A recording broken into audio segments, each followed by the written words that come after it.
Puji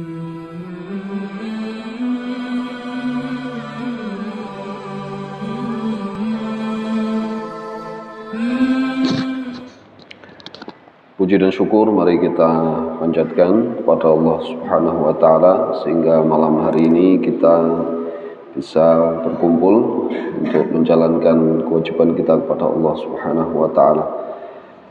Salawat dan salam mari kita sering panjatkan, kita bacakan untuk Rasulullah sallallahu alaihi wasallam, uswah dan teladan kita semua, dan kita tentu berharap kepada Allah Subhanahu wa taala agar kita termasuk menjadi bagian umat beliau yang diizinkan oleh Allah untuk mendapatkan syafaatnya.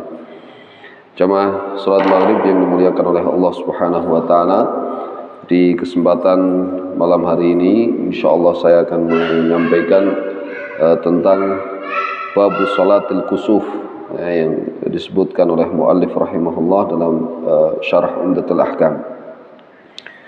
Sebelum saya memulai di beberapa hadis dalam bab ini, hadisnya cukup sedikit dalam bab ini, karenanya memang ini lebih kepada pengingat, ya, apalagi gerhana merupakan salah satu pertanda juga, ya, di mana kiamat itu semakin dekat tentunya, ya, karenanya perlu kita ingat bahwa tanda-tanda kebesaran Allah Subhanahu wa taala yang terjadi di muka bumi ini itu tentu harus dapat menjadikan kita kembali kepada Allah Subhanahu wa taala, berzikir kepada Allah Subhanahu wa taala, dan tentu dengan memperbanyak amal-amal kebajikan. Karena dalam kehidupan kita tentu ingat, ya, ada beberapa kali terjadi gerhana, kemudian bencana juga sering terjadi, sehingga Allah Ta'ala mengingatkan dalam Al-Quran, dikatakan alam ya'ni lilladzina amanu an takhsha'a qulubuhum li dzikrillah. Belumkah tiba itu, apa belum waktunya itu, tidakkah telah datang seharusnya waktu di mana orang beriman itu takhsha' qulubuhum li dzikrillah, itu khusyuk, takut, itu ya, khawatir, itu ya, kemudian kekhawatiran itu menjadikan dia mau berzikir kepada Allah Subhanahu wa taala. Karena pada dasarnya kejadian seperti gerhana dan yang lain itu, bencana-bencana itu kan tentara Allah Subhanahu wa taala. Bahkan Ibnu Taimiyah rahimahullah mengatakan bahwa gerhana itu sebenarnya ada waktunya gitu. Layaknya misalkan disebutkan seperti tulu'il hilal, ya, hilal muncul itu kan ada masanya, ada waktunya, nggak akan muncul kecuali malam 30 atau malam 31 kan gitu, kan hilal, nggak mungkin sebelum atau sesudah itu gitu. Jadi ada masanya. Demikian pula semacam gerhana ini, ya, meskipun dia adalah ayat-ayat Allah Ta'ala, ya, yang munculnya jarang sekali, dan mungkin bisa jadi kalau dalam hitungan hisab bisa diprediksi begitu, tapi tetap saja pada hakikatnya nanti ketentuannya ada pada Allah Subhanahu wa ta'ala. Saatnya datang kapan pastinya itu tidak ada yang mengetahui, hanya memang secara hitungan hisab tentu bisa diprediksikan. Nah, oleh karenanya pelaksanaan sholat gerhana sendiri nantinya itu akan menunggu bagaimana melihat atau tidak, kan gitu, ya. Dan sampai misalkan, ya meskipun sih jarang ya terjadi, misalkan di hitungan sudah akan ada gerhana kemudian nggak jadi, itu jarang sekali terjadi. Secara hisab memang bisa diperhitungkan bahwa itu akan ada. Tapi kalau terjadi begitu, tentu yang dikedepankan adalah ru'yahnya, gitu, melihat hilalnya. Jika ada yang maksud saya gerhananya, ya, yang jadi patokannya, bukan masalah hitungan yang tadi dilakukan. Baik, jamaah sekalian, kembali kepada tadi bahwa gerhana ini juga merupakan ayat, ya, tanda-tanda kekuasaan Allah yang mengingatkan kita bahwa alam semesta, terutama kita nih di Indonesia yang hidup aman, tenang gitu ya, kadang-kadang kenyamanan, ketenangan kita ini membuat kita lalai gitu, terlalu tenang dengan ketenangan yang ada. Akhirnya kita merasa bahwa hidup ini berjalan kayak normal terus seperti ini gitu. Sehingga ketika terjadi sesuatu yang aneh, dalam hal ini misalkan terjadi gerhana, pun tidak ada sentuhan iman gitu, bahwa ini adalah kuasa Allah Ta'ala, yang sebenarnya Nabi sendiri kalau terjadi seperti itu takut, ya kan? Kalau mulai awan hitam gitu ya, awan tertutup itu Nabi langsung takut, khawatir bahwa itu adalah tanda dari kiamat yang akan terjadi. Nanti akan ada di salah satu hadisnya dalam bab ini yang menunjukkan bagaimana Nabi Shallallahu Alaihi Wasallam yafza gitu, ketakutan ketika melihat ada gerhana terjadi. Itu karenanya ini menjadi pengingat kita bahwa kalau ada kejadian seperti itu, maka kita sebagai hamba yang beriman, sebagai orang-orang yang mengimani ada Allah Subhanahu wa taala Rabbul Alamin, kita harus ingat bahwa ini adalah kuasa Allah yang kapanpun dan apapun yang dikehendaki oleh Allah taala bisa saja terjadi. Masya'a kana wa ma lam yasha' lam yakun, kan gitu ya. Apa yang Allah kehendaki pasti terjadi, dan yang tidak diinginkan untuk terjadi oleh Allah pasti juga tidak terjadi gitu. Sehingga tidak ada cara lain kecuali kembali kepada Allah ya. Bahkan musibah-musibah itu juga sama ya. Ketika Allah katakan misalkan dhaharal fasadu fil barri wal bahri bima kasabat aydin nas liyudhiqahum ba'dalladzi amilu la'allahum yarji'un gitu. Tujuan dari kenapa ada musibah-musibah itu, kerusakan-kerusakan itu ya, tujuannya adalah biar juga orang itu mau kembali kepada Allah Subhanahu wa taala gitu, mau bertobat. Karenanya Allah taala Maha Rahman, Maha Rahim, sayang dengan kita, ingin suka sekali kalau hamba-hambanya itu beriman ya, layaknya Nabi kita Muhammad sallallahu alaihi wasallam ya. Laqad ja'akum rasulun min anfusikum azizun alaihi ma anittum harisun alaikum bil mu'minin raufur rahim. Itu ya. Nabi kita Muhammad sallallahu alaihi wasallam itu merasa sedih gitu, ikut sedih dengan penderitaan kita gitu. Itu luar biasanya ya. Jadi bukan hanya sekedar simpati, tapi punya empati terhadap umatnya yang luar biasa. Bahkan saat mau wafatnya juga yang dicari, atau saat pingsan kemudian bangun, yang dicari kan umatnya ya. Saking empatinya dengan kita semua umat Nabi Muhammad sallallahu alaihi wasallam. Makanya bahagialah kita ya, punya Nabi yang sangat-sangat sayang terhadap kita. Dan beliau juga harisun alaikum bil mu'minin, antusias gitu. Jadi bukan sekedar punya perhatian. Kalau semangat itu kan masih levelnya sedikit lebih rendah daripada antusias. Kalau antusias lebih beda lagi, punya semangat lebih gitu. Jadi kalau orang sekedar membantu, dia sangat semangat sekali, senang sekali, bahagia sekali ketika dia bisa membantu gitu. Ketika dia bisa berperan dalam dakwah, dia juga punya antusiasme gitu. Bukan hanya sekedar semangat saja. Karena kadang-kadang semangat di awal ketika tidak didukung dengan antusias yang tinggi, pasti menghadapi masalah, menghadapi kendala, akhirnya ngedown lagi kan gitu. Padahal yang namanya masalah, kendala dalam dakwah itu satu hal yang sudah menjadi sunnatullahnya dakwah kan gitu. Karena dakwah tanpa rintangan ya kayaknya nggak rame kan gitu ya, nggak seru gitu. Karena dakwah pasti harus ada tantangannya, harus ada rintangannya. Katakanlah membangun tempat pendidikan seperti ini, saya pikir itu kan bukan hal mudah. Tantangannya banyak, masalahnya muncul, mungkin mudirnya bermasalah, mungkin gurunya bermasalah, mungkin wali muridnya bermasalah, mungkin anak-anaknya bermasalah kan gitu ya. Sehingga semuanya mesti bersinergi gitu. Di masalah mana yang bisa dibenahi, yang bisa ditutup, yang bisa diperbaiki, maka perlu langkah-langkah perbaikan kan gitu ya. Baik, kita ke kitab ini di bab salatul kusuf.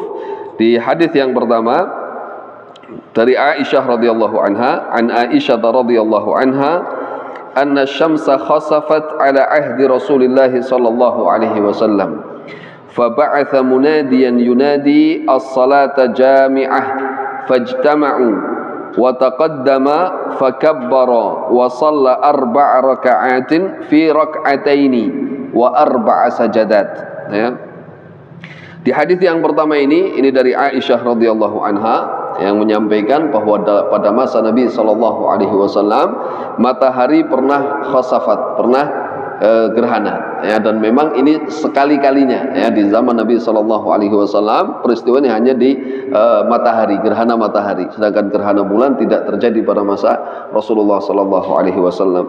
Ya, hanya memang bahasa di pembahasan fikih itu ada sedikit perbedaan antara kusuf dan khusuf, walaupun sebagiannya menyatakan satu sama, ya. Khusuf itu bisa dijadikan untuk gerhana matahari maupun gerhana bulan, ya, seperti di kita seringnya dibedakan antara kusuf dan khusuf. Kalau khusuf yang pakai K itu adalah matahari, ya, kalau gerhana matahari. Kalau khusuf digunakan untuk gerhana bulan. Seperti mu'alif di sini juga menyatakan yutlaqul awal awil khusuf ala dhihabi dha'i syams au ba'dihi, ya, jadi hilangnya cahaya matahari atau sebagiannya. Sedangkan khusuf adalah dhihab dha'il qamar, ya, hilangnya cahaya rembulan.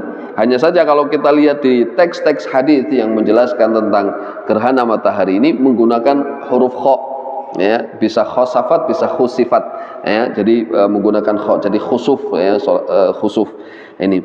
Di hadis ini Aisyah radhiyallahu anha mengatakan bahwa matahari pernah terjadi gerhana pada masa Rasulullah Sallallahu Alaihi Wasallam. Lalu Nabi meminta salah seorang untuk yunadi, ya, munadian yunadi, ada seorang yang memanggil masyarakat, ya, karena kala itu kita bisa bayangkan bahwa masyarakat juga tidak sebanyak saat ini, ya kan, tinggal keluar ke atas gedung, ya kan, kayak zamannya Bilal adzan, ya, kemudian menyeru kepada masyarakat untuk as-salat jami'ah, ya, untuk melaksanakan salat sunnah gerhana ini. Fajtama'u, lalu mereka berkumpul, wa taqaddam, lalu Nabi sallallahu alaihi wasallam maju, ya, maju, fakabbara wa shalla 4 raka'atin, lalu beliau bertakbir dan salat 4 ruku, ya, 4 ruku fi raka'ataini, gitu, 4 ruku dalam 2 rakaat, ya, 4 ruku dalam 2 rakaat dan 4 kali sujud, ya, karena dia 2 rakaat seperti rakaat biasa kan, berarti 1 rakaatnya ada 2 kali sujud. Baik, di hadis ini memang tidak panjang dan tidak disebutkan karena ini adalah athar dari Aisyah radhiyallahu anha, ya, yang menyampaikan bahwa di zaman Rasul pernah terjadi gerhana matahari. Di hadis lain yang kedua di sini an Abi Mas'ud Uqbah bin Amir Al-Ansari radhiyallahu anhu qala Rasulullah sallallahu alaihi wasallam inna asy-syamsa wal qamara ayatan min ayatillah yukhawwifullahu bihima ibadah wa innahuma la yankasifani li mauti ahadin minan nasi wala li hayatihi fa idza ra'aitum minhuma syai'an fasallu wad'u hatta yankashifa ma bikum. Di hadis ini Rasul sallallahu alaihi wasallam bersabda, inna syamsa wal qamar ayatani min ayatillah, matahari dan rembulan itu adalah 2 ayat dari atau 2 tanda dari kekuasaan Allah Subhanahu wa taala, ya, 2 tanda kekuasaan Allah, ya. Yukhawwifullahu bihima ibadah, yang Allah gunakan keduanya itu untuk menakuti manusia, ya.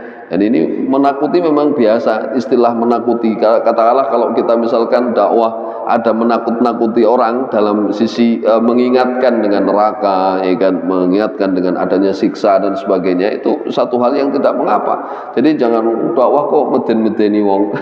Enggak apa-apa menakut-nakuti, yaitu menakut-nakuti siksa yang besar. Bahkan ada orang yang bisa jadi tersadar, ya kan, atau mendapatkan hidayah justru lewat semacam itu. Tidak semua orang termotivasi dengan hal yang sifatnya tenang, lembut saja, gitu, ya. Orang macam-macam juga tipikalnya. Bahkan mungkin ada orang yang bisa menerima sesuatu kalau ditegasi, gitu, ya, harus dengan tegas dan sebagainya, caranya seperti itu. Ada yang harus dengan lemah lembut, ya, disentuh hatinya baru dia mulai mau berubah dan seterusnya, gitu, ya, karena orang tidak dalam satu tipe.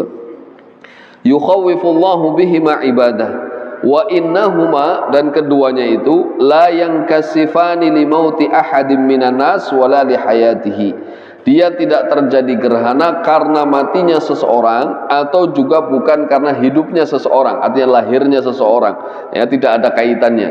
Kenapa ini dimunculkan? Karena memang dulu orang-orang jahiliyah meyakini itu, gitu. Jadi kalau yang namanya gerhana itu terjadi karena ada kaitannya dengan matinya, meninggalnya seorang besar, orang yang punya pengaruh dan sebagainya, atau memang lahirnya orang yang luar biasa, punya keutamaan tersendiri. Belum lagi kalau kita nanti lihat di hadis ini, ternyata ada kaitannya dengan wafatnya Ibrahim ibn Muhammad sallallahu alaihi wasallam, ya. Jadi putra dari Nabi Muhammad sallallahu alaihi wasallam yang wafat, namanya Ibrahim ini, ya, sehingga masyarakat saat itu juga mengaitkan, ya, yang jahiliyahnya mengaitkan terjadinya gerhana itu karena Ibrahim meninggal, gitu. Dan di sini ditekankan oleh Nabi SAW bahwa matahari dan rembulan tidak gerhana karena kematian atau lahirnya seseorang. Fa idza ra'aitum minhuma syai'an, jika kalian melihat dari keduanya sesuatu, artinya gerhana tertutup, ya, baik rembulan maupun matahari, fasallu, perintahnya adalah maka salatlah, ya, maka salatlah.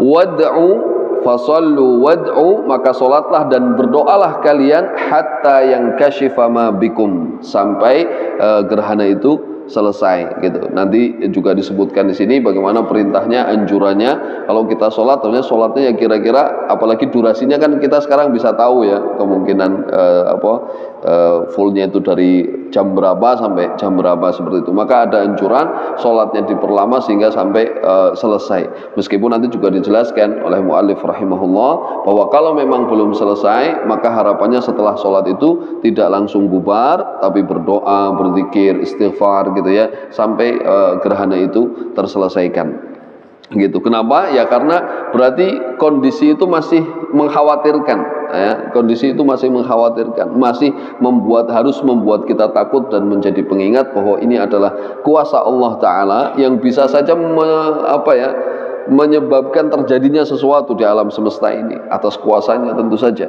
ya. Jadi bisa terjadi apa yang mungkin tidak terbesit di benak kita, karena Allah yang maha tahu dan menguasai alam semesta ini. Hadis ini dalam faidah dari hadis ini muallif menyebutkan, yang pertama masyru'iyatus shalah wa du'a indal kusufi wal khusuf ruju'an ilallah, ya. Jadi ruju'an. Jadi dikatakan masyru'iyat solatnya, dianjurkannya solat gerhana ini, ya, dan berdoa saat terjadi gerhana sebagai bentuk rujuan, kembalinya kita kepada Allah, ya, karena dosa, karena kesalahan kita yang terlalu banyak, ya. Bahkan mungkin kalau, ya, bahasanya kalau kita suruh ngitung kesalahan kita, ya nggak tahu, ya, kesalahan kita sudah berapa banyak, karena tidak ada cara lain kecuali ya kita kembali kepada Allah saat kita masih punya kesempatan, saat kita masih diberikan umur oleh Allah Subhanahu wa ta'ala. Yang kedua, anna intiha as-shalah yakunu bitajalli. Nah, ini yang tadi saya sedikit singgung, ya, bahwa harapannya sholatnya itu selesai saat gerhananya juga selesai, gitu kan. Fa in intahat qabla tajalli tadarra'u wa da'u. Ya, kalau ternyata sholatnya sudah selesai, apalagi kita kemungkinan besar rata-rata sholatnya sudah selesai, gerhananya masih setengah jam ke depan atau mungkin 1 jam ke depan, karena sholat kita masih pendek, ya kan. Walaupun diatur rakaat pertama lebih, atau bacaan di rakaat pertama yang di berdiri pertama lebih panjang, kedua lebih pendek, ketiga lebih pendek, yang paling terakhir pendek sekali. Cuman kan perbedaannya itu sedikit, ya kan. Beda dengan kalau disebutkan di sini, ya, disebutkan al-muallif bihaitsu qadra biqiraati suratil Baqarah. Al-Baqarah 2 juz lebih, ya kan. Makmumnya nggak tahu itu masih ada apa tidak, ya. Oke, ya. Tapi kurang lebih ya semampu yang imam bisa lakukan di tempat tersebut, ya. Yang jelas memang anjurannya membaca surat yang agak panjang, sehingga ya bagian dari sebenarnya tadabbur, gitu, ya, mengingat ayat-ayat Allah Subhanahu wa ta'ala.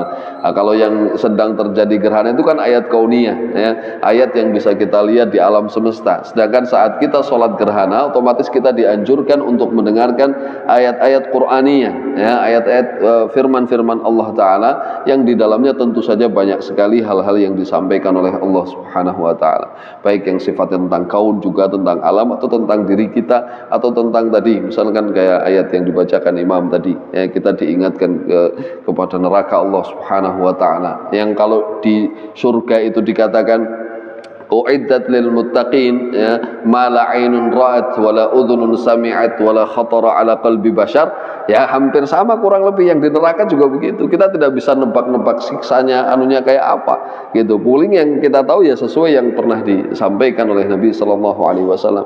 Api yang nyalanya itu ada kayak ada kaitnya misalkan gitu ya.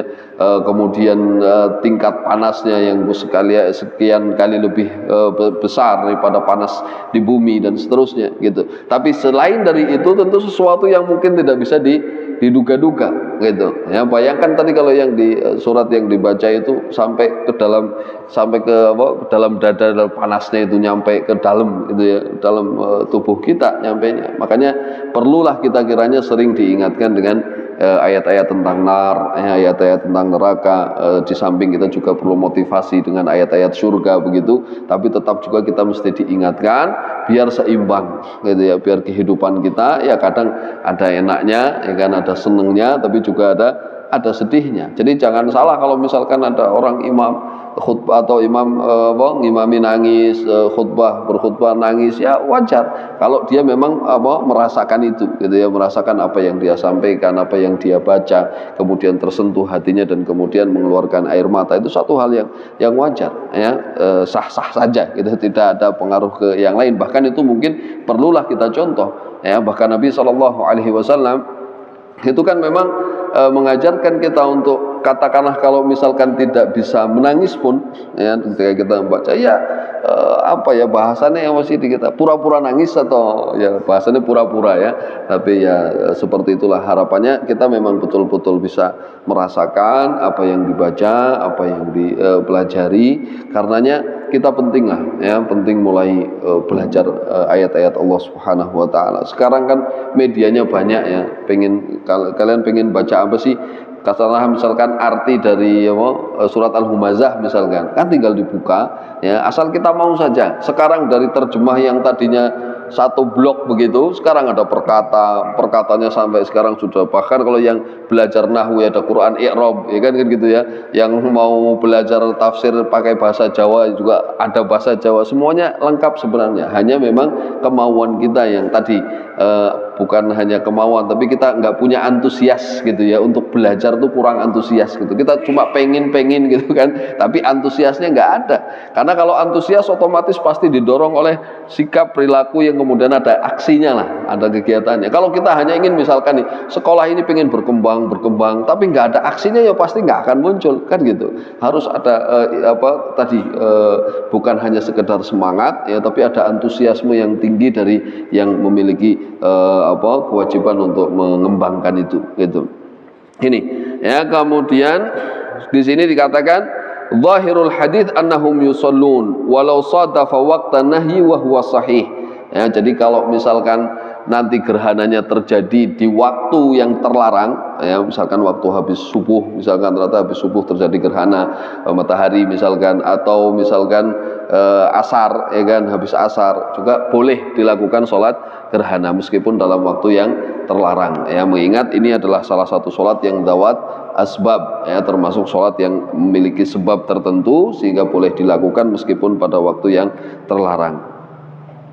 Qal annal hikmata fi ijadil kusuf awil khusuf, ini beliau bicara hikmah tentang adanya gerhana ini, huwa takhwiful ibadi, itu menakut-nakuti ya, biar manusia itu merasa takut kepada Allah Subhanahu wa taala, wa indzaruhum bi'iqabillahi taala, dan mengingatkan mereka ya tentang iqab, tentang hukuman, tentang siksa Allah Subhanahu wa taala.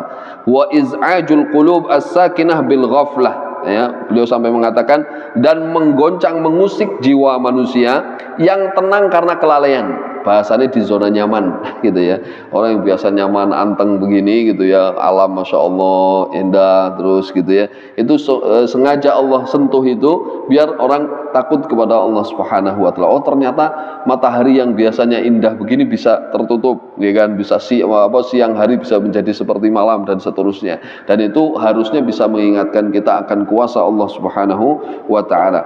Wa iqadhuha wa ittila'un nas ala namudaj mimma yaqa'u yaumal qiyamah, Bahkan beliau menyampaikan bisa jadi ini biar manusia bisa menggambarkan juga tentang namudaj, contoh ya, sebagai contoh yaqa'u yaumal qiyamah, apa yang akan terjadi pada saat hari kiamat itu.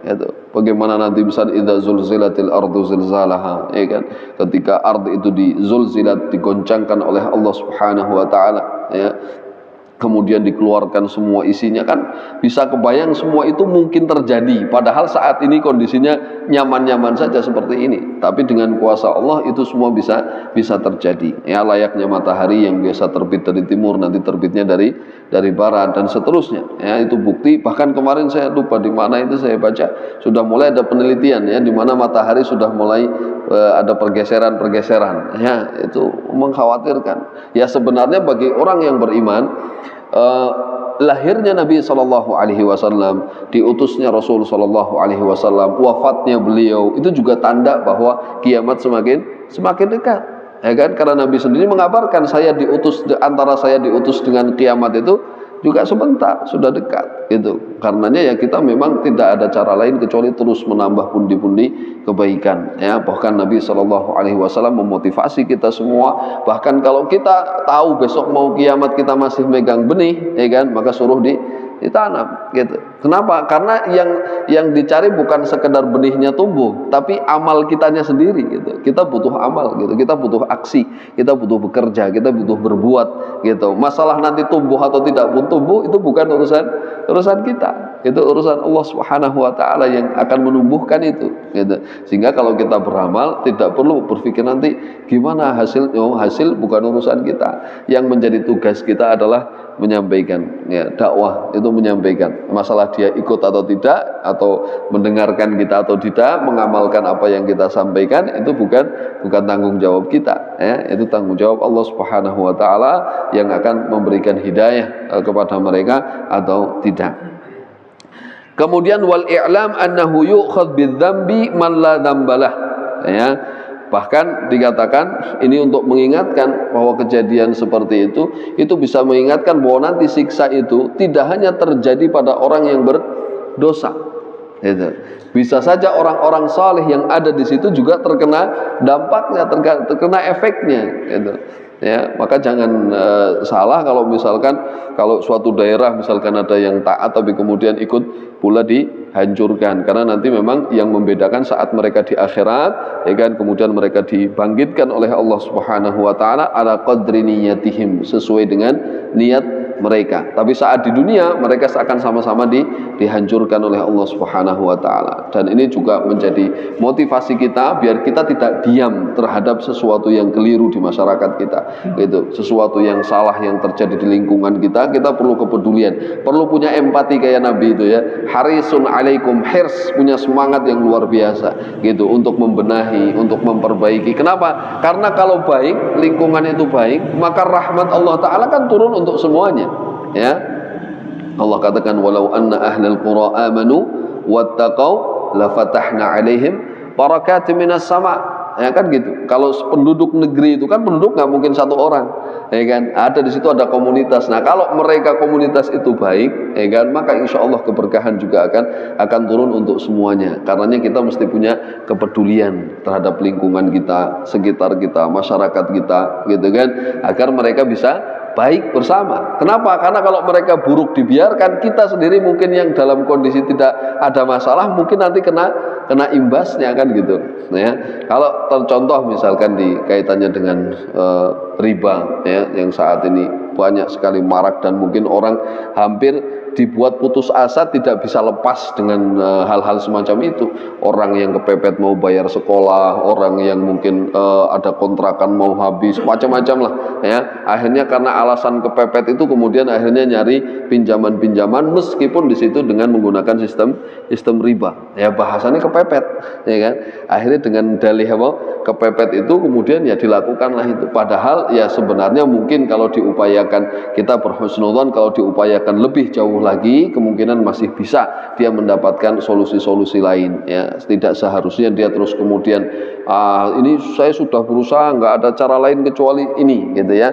Itu insya Allah sebenarnya masih akan ada jalan kalau dia terus mau mengupayakan, gitu. Karena kalau kita lihat orang-orang yang terjerat dengan riba itu kan kasihan sekali ya. Walaupun ada yang mengatakan begini, loh saat ngutang itu kan dia sama-sama ridho Ustaz gitu ya.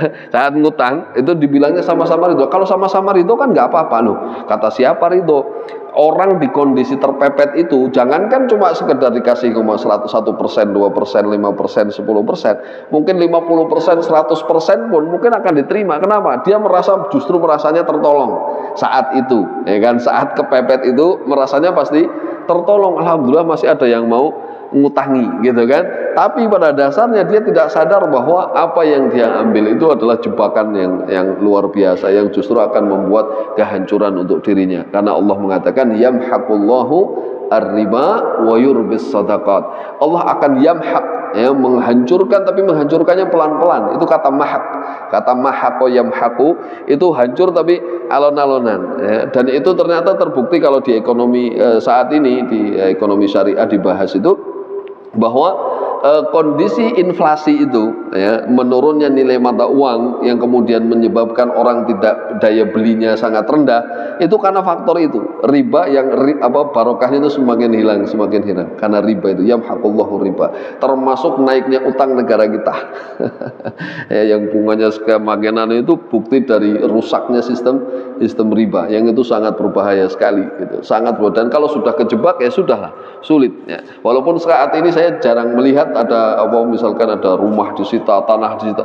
Saya ingat dulu di kampung saya itu banyak orang-orang yang sampai sawahnya diambil, rumahnya diambil untuk nutup riba ini. Bahkan saya ingat kemarin ada saya ngisi pengajian di salah satu tempat, ada bapak-bapak itu cerita, dia bilang anak saya sudah ada di satu ma'had ya kan, tapi hutangnya sudah banyak ya kan. Dia bilang dia udah naik ke tingkat kelas 10, sudah di kelas 10. Kenapa saya lanjutkan di situ Ustaz? Karena saya sudah tanggung, utangnya sudah banyak, saya mau pindah saya masih punya tanggungan, jadi malah mending biarin aja di situ lah utangnya, tapi ke satu tempat. Dia bilang begitu.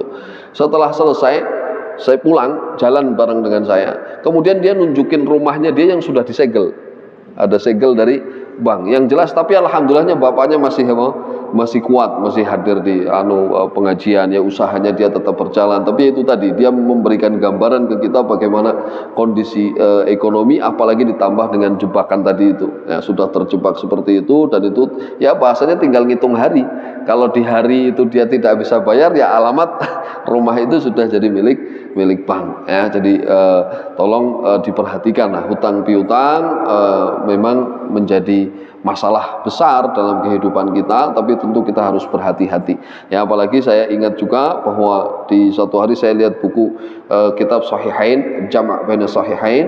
Salah satu hadis yang ada di sana adalah bahwa orang yang mati syahid saja, orang yang berjihad di jalan Allah Subhanahu wa taala, yang disebutkan bahwa antara dia dengan masuk surga itu tinggal kepalanya putus aja sudah masuk surga.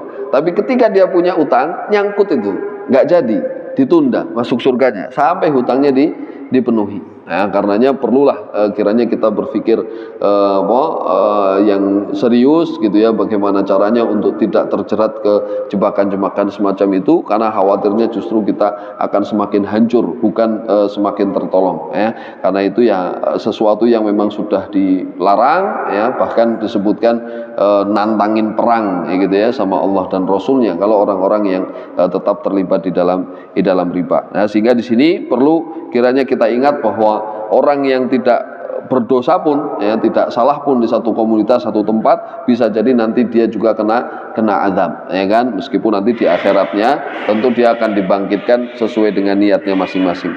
Qal yuhadzirul mudznib min dzambihi ya, biar kita juga ingat dengan dosa-dosa kita ya, kesalahan-kesalahan kita.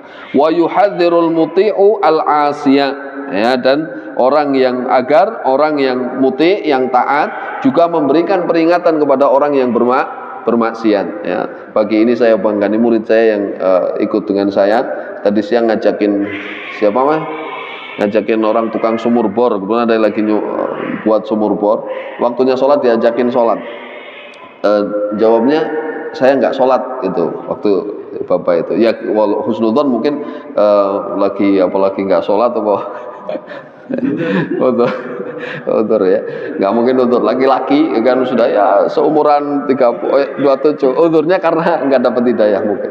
Nah pas kedua kali asar, anak ini memberanikan lagi, ngajak lagi, tapi ternyata masnya lihat di tangannya ada salibnya.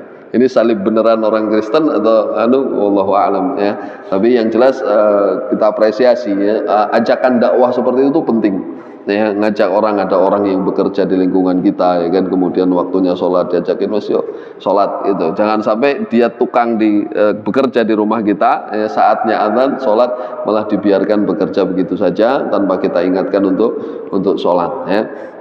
Baik, wa kullu hadhil ma'ani ar-ruhiyah la tunafi wujud al-asbab al-madiyah al-adiyah. Ya, jadi ketika seorang mukmin diingatkan tentang hal-hal ruhiyah sifatnya ketika ada kejadian semacam ini, tentu tidak bertentangan, tidak mengingkari bahwa di sana ada hal-hal yang sifatnya kauniyah, ya kan? Misalkan kayak terjadinya gempa bumi, ada pergeseran lempengan lah, macam-macam itu kita percaya saja betul. Tapi sisi lain sebagai hamba yang beriman, Allah punya maksud, ya, punya maksud dalam menjadikan terjadinya hal-hal semacam ini. Baik, di hadis berikutnya masih dari Aisyah radhiyallahu anha, qalat khasafati syamsu ala ahdi Rasulillah sallallahu alaihi wasallam. Ya, masih sama konteks ininya bahwa karena cuma sekali ya, sekali lagi terjadinya gerhana hanya sekali ya. Faqama fa shalla Rasulullah sallallahu alaihi wasallam bin nasi fa atala al-qiyam ya.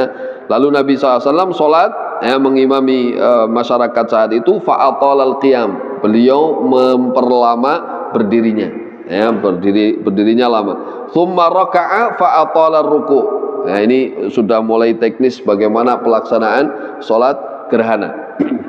Berdirinya lama, kemudian rukuknya juga lama. Tsumma qama fa atala al-qiyam wa huwa dunal qiyamil awal. Lalu berdiri lagi ya, kalau kita sami Allahu liman hamidah setelah ruku ya kan. Lalu berdiri yang kedua, beliau lebih pendek dari berdiri yang pertama ya, tapi tentu kembali lagi membaca ayat-ayat Allah Subhanahu wa taala. Tsumma raka'a fa atala ruku' wa huwa duna ruku'il awal. Ya, kemudian ruku' yang kedua dan sama ruku' kedua juga diperpendek, lebih pendek dari ruku' yang pertama. Tsumma sajada. Ya, tentu maksudnya setelah itu i'tidal dulu ya kan, kemudian sujud fa atala sujud. Ya, lalu beliau juga memperlama sujud ya, karena memang apalagi ada momen seperti ini maka sudah selayaknya kita untuk memperlama sujud ya, memohon pada Allah Subhanahu wa taala petunjuk, memohon pada Allah untuk dihindarkan dari mara bahaya dan sebagainya ya, karena Nabi SAW dalam hadisnya yang lain memerintahkan kita untuk memperbanyak doa saat kita sujud ya. Thumma fa'ala fi rak'atil ukhra mithla ma fa'ala fi rak'atil ula. Lalu melakukan apa yang dilakukan di rakaat pertama pada rakaat yang kedua ya. Thumma sarafa wa qad injalatis syams. Nah ini yang menjadi Nabi SAW ketika sholat begitu selesai itu injalatis syams, qad injalat berarti mataharinya sudah terbuka lagi ya, gerhananya sudah selesai. Fa khataban nasa fa hamidallahu wa athna alaihi. Ya, lalu beliau berkhutbah ya, dan memuji Allah Ta'ala ya, dengan mengucapkan hamdalah dan seterusnya ya. Lalu beliau mengatakan dalam khutbahnya itu, inna syamsa wal qamara ayatani min ayatillah la tankhasifani li mauti ahadin wala li hayatih fa idza ra'aitum dzalika fad'ullaha wa kabbiru wa sallu wa tasaddaqu. Nah di sini ada tambahan perintah untuk bersedekah ya, bersedekah, karena dalam hadis lain nanti disebutkan bagaimana sedekah itu mematikan atau meredakan murka Allah Ta'ala selayaknya air itu meredakan api yang menyala ya. Jadi untuk meredakan murka Allah Ta'ala salah satunya dengan cara bersedekah ya. Jadi sebisa mungkin meskipun sedikit ya, karena nilai sedekah tidak dihitung dari banyak dan sedikitnya, hanya dari keikhlasan kita dalam mau atau tidaknya bersedekah. Karena tabiat manusia itu kan pelit ya, hukum asal manusia itu pelit ya kan, makanya Allah katakan wa may yuqashuhha nafsihi fa ulaika humul muflihun. Orang yang bisa lepas dari sifat pelitnya itu mereka adalah orang-orang yang beruntung.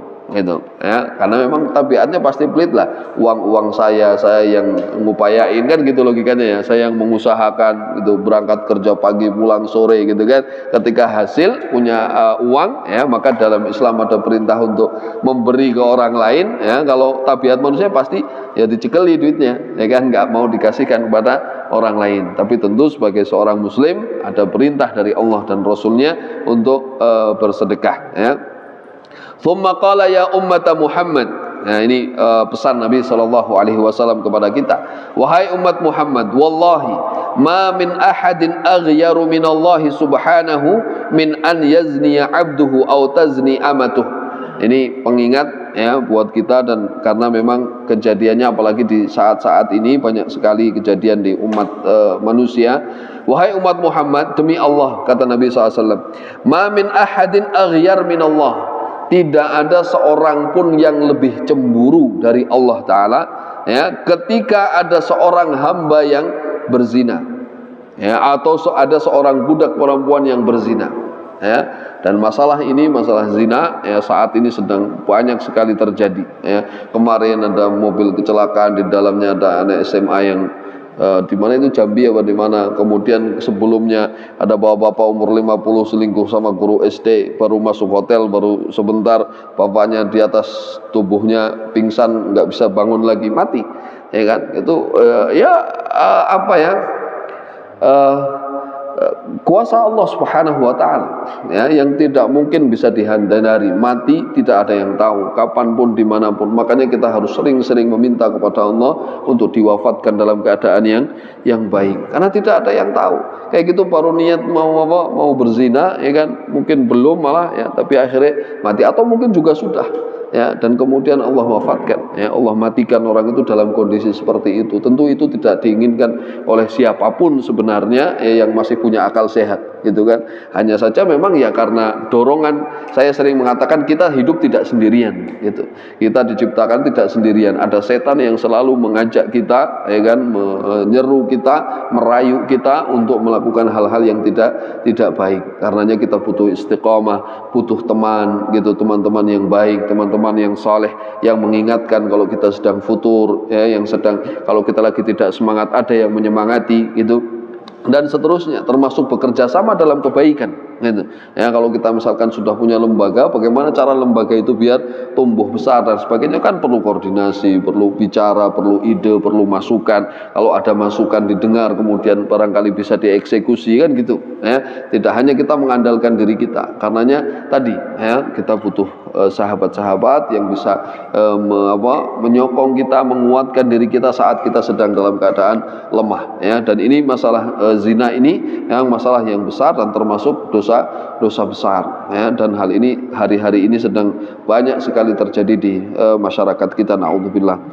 Kemudian Nabi SAW di akhirnya menyebutkan, ya umat Muhammad, wallahi lau ta'lamuna ma a'lam la dhahiktum qalilan wa la bakaitum katsira. Kata Nabi SAW, wahai umat Muhammad, demi Allah, kalau kalian tahu apa yang saya ketahui, maka kalian pasti akan sedikit tertawa dan banyak menangis gitu. Baik karena kondisi kita sendiri ya, peribadatan kita, hubungan kita dengan orang tua, hubungan kita dengan teman ya kan, hubungan kita dengan ikhwah saudara seiman, bagaimana kondisinya.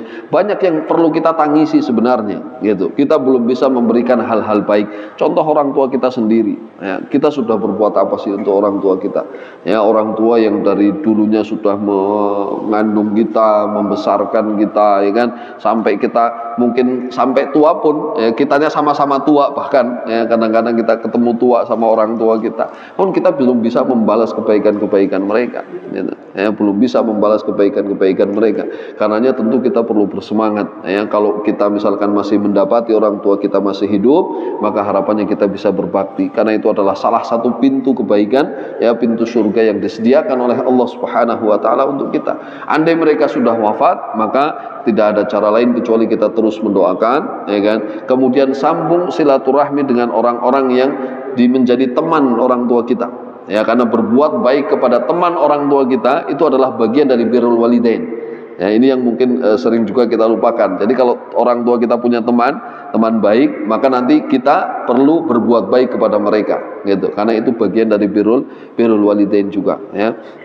Dan ini tentu perlu menjadi renungan kita semua, ya, bahwa memang dalam riwayat lain juga Nabi Shallallahu Alaihi Wasallam menyebutkan dalam hadits Abu Hurairah muttafaq alaih, dikatakan innallaha yaghar ya wa ghiratullahi an tazniyal abdu, ya, jadi Allah itu cemburu, dan Allah cemburu sekali ketika ada hambanya, ya, melakukan hal yang diharamkan oleh Allah Subhanahu wa taala, ya. Jadi perlu kiranya kita terus berhati-hati, terus menambah ilmu kita, pengetahuan kita tentang apa yang diharamkan oleh Allah Subhanahu wa taala. Bahkan dalam hadis tentang innal halala bayyinun wal haram bayyin itu kan dikatakan semua raja itu punya hima, ya, punya wilayah larangan, gitu ya, wilayah larangan, daerah terlarang yang nggak boleh dijamah orang lain. Nah, hima Allah itu adalah maharimuh, ya kan, daerah larangan Allah itu yang hal-hal yang diharamkan itu. Maka dari itu jangan sampailah kita mendekat hal-hal yang seperti itu, dan teruslah kita menambah kebaikan-kebaikan, bersemangat dalam hal kebaikan yang bisa menjadikan kita bersama orang-orang yang saleh, karena Allah mengatakan wa may yuti'illaha wa rasulahu fa ulaika ma'al ladzina an'ama Allahu 'alaihim minan nabiyyin was-siddiqin wasyuhada wassalihin. Ya, semoga kita semua yang hadir di majelis ini diberi taufik oleh Allah Ta'ala untuk senantiasa menjalankan ketaatan kepada Allah, dan kita bisa dibersamakan membersamai orang-orang saleh, orang-orang yang telah Allah berikan nikmat kepada mereka. Amin ya rabbal alamin. Kurang lebihnya saya mohon maaf. Wal afu minkum. Wassalamualaikum warahmatullahi wabarakatuh.